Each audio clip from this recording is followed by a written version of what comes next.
আসসালামু আলাইকুম। আপনি কি ইন্দোনেশিয়া যাওয়ার প্ল্যান করছেন? প্ল্যান করার আগে জেনে নিন ইন্দোনেশিয়া ভিসা করতে কি কি ডকুমেন্ট লাগে।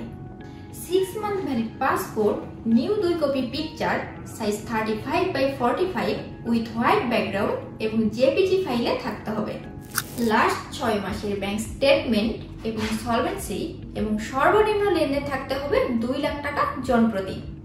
কোভিড-19 সার্টিফিকেট, টিন সার্টিফিকেট এবং যে কোনো একটি ব্যাংকের ব্যাংক চেক বইয়ের ছবি। চাকরিজীবী হলে এনওসি, অফিসের আইডি কার্ড, অফিসের visiting card, salary certificate. Salary certificate না থাকলে লাস্ট 3 মাসের পে স্লিপ দিতে হবে।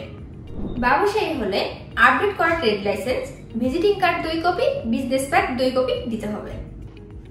স্টুডেন্ট হলে স্টুডেন্ট আইডি কার্ড, এনওসি, সরকারি চাকরিজীবী হলে জিও লেটার, আইনজীবী হলে বার কাউন্সিল সার্টিফিকেট, অবসরপ্রাপ্ত হলে অবসরপ্রাপ্তের সার্টিফিকেট দিতে হবে।